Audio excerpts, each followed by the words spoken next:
જ્યારે પણ ગુજરાતના ઇતિહાસની વાત આવે છે ને ત્યારે આપણા મગજમાં ઘણા મોટા મોટા સામ્રાજ્યોના નામ આવે છે. એમાંથી એક હતું મૌર્ય સામ્રાજ્ય.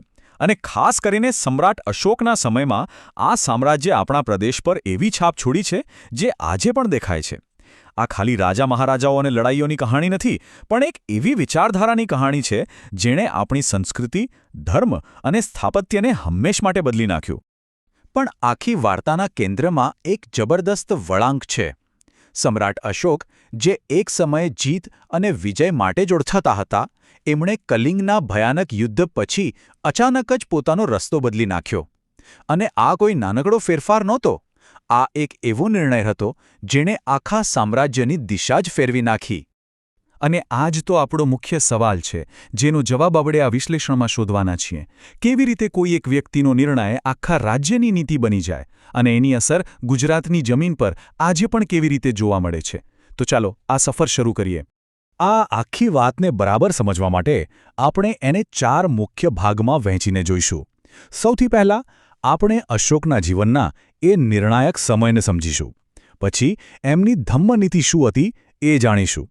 ત્રીજું, એ નીતિની ગુજરાત પર શું અસર થઈ?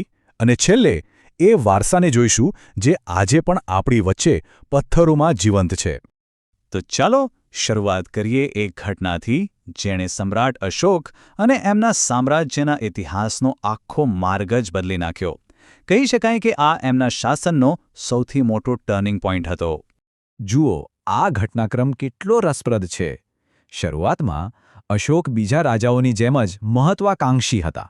પણ કલિંગ યુદ્ધમાં થયેલી ભયાનકતા જોઈને એ સંપૂર્ણપણે બદલાઈ ગયા. અને આ પરિવર્તન ખાલી વ્યક્તિગત નહોતું, એ શાસનમાં પણ આવ્યું. હવે શક્તિનો ઉપયોગ જીતવા માટે નહીં, પણ લોકોનું ભલું કરવા માટે થવાનો હતો. હવે આ મોટા પરિવર્તન પછી શું થયું એ જોઈએ. અશોકે એક નવી જ ફિલોસોફી અપનાવી અને એને પોતાના સામ્રાજ્યની ઓફિશિયલ પોલિસી બનાવી દીધી. આ નીતિને જ ધમ્મ તરીકે ઓળખવામાં આવે છે. તો આ ધમ્મ એટલે શું? જુઓ, એ કોઈ નવો ધર્મ નહોતો, પણ એ શાસન ચલાવવાની એક નવી રીત હતી. એનો મુખ્ય હેતુ હતો સમાજમાં નૈતિકતા લાવવી, શાંતિ સ્થાપવી અને લોકોનું જીવન બહેતર બનાવવું. એક રીતે કહીએ તો આ એક એવો બ્લુપ્રિન્ટ હતો જેણે રાજા અને પ્રજાના સંબંધને નવી રીતે ઘડ્યો. અને આ સ્લાઇડ બહુ મહત્વની છે, કારણ કે બતાવે છે કે ધમ્મ ખાલી એક વિચાર નહોતો, એને જમીન પર ઉતારવામાં આવ્યો હતો. સારા વિચારોનો પ્રચાર કરવો, બધા ધર્મોનું સન્માન કરવું, લોકોની મદદ માટે ખાસ અધિકારીઓ રાખવા અને રસ્તા, હોસ્પિટલ જેવી સુવિધાઓ બનાવવી, આ બધું જ ધમ્મની નીતિનો ભાગ હતો. સારું, તો આટલી મોટી મોટી વાતો થઈ, પણ ગુજરાત જેવા પ્રદેશમાં આ નીતિઓનો અમલ કેવી રીતે થયો? કારણ કે કોઈપણ નીતિ કેટલી સફળ થાય એ તો એના સ્થાનિક અમલ પર જ આધાર રાખે છે, ખરું ને? અશોકના શાસનની સૌથી જોરદાર વાત હતી પારદર્શિતા. એમણે પોતાની નીતિઓ અને વિચારોને કોઈ બંધ રૂમમાં છુપાવ્યા નહીં, પણ પથ્થરો પર કોતરાવીને ખુલ્લામાં મૂક્યા, જેથી દરેક સામાન્ય માણસ એને વાંચી શકે, સમજી શકે અને એનો ભાગ બની શકે. અને આનું સૌથી મોટું અને જીવંત ઉદાહરણ આપણને ગુજરાતમાં જોવા મળે છે. જૂનાગઢ પાસેના ગિરનારના શિલાલેખો. આ ખાલી પથ્થરના ટુકડા નથી, પણ ઇતિહાસના એવા પાના છે જે ક્યારેય ફાટશે નહીં. આ શિલાલેખો દ્વારા જ અશોકે ધમ્મનો સંદેશ સીધો લોકોના દિલ સુધી પહોંચાડ્યો.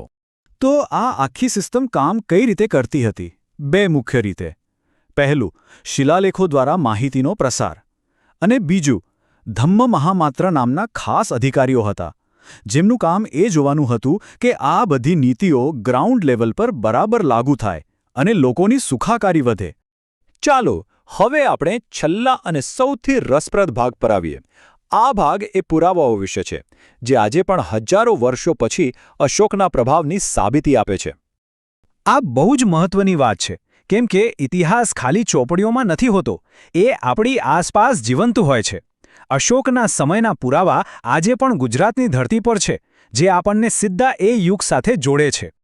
આ ટેબલ આપણને સ્પષ્ટ ચિત્ર આપે છે. આપણે જોઈએ કે કેવા કેવા પુરાવા મળ્યા છે. દાખલા તરીકે વડનગરમાંથી બૌદ્ધ મઠો, જૂનાગઢ અને સાણા ગુફાઓમાં અદ્ભુત કોતરકામ અને બીજી ઘણી જગ્યાએથી એ સમયના સિક્કા અને માટીના વાસણો. આ બધું જ મૌર્ય યુગની ભવ્યતાની ચાળી ખાય છે. તો આ બધા અવશેષો આપણને શું કહે છે?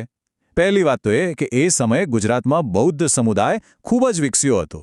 બીજું, શાસન વ્યવસ્થા એકદમ સંગઠિત અને આધુનિક હતી.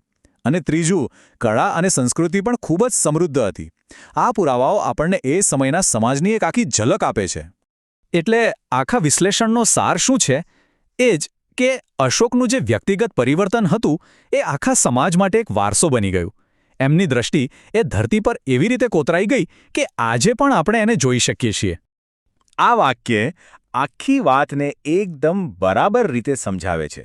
મૌર્ય સામ્રાજ્યનો પ્રભાવ થોડા સમય માટે નહોતો, પણ એણે ગુજરાતના સાંસ્કૃતિક અને સામાજિક ઘડતરમાં એટલો ઊંડો ફાળો આપ્યો છે, જેની અસર આપણે આજે પણ અનુભવી શકીએ છીએ. અને અંતે ચાલો એક સવાલ પર વિચાર કરીએ. ઇતિહાસ આપણને નેતૃત્વ અને વારસા વિશે ઘણો શીખવે છે.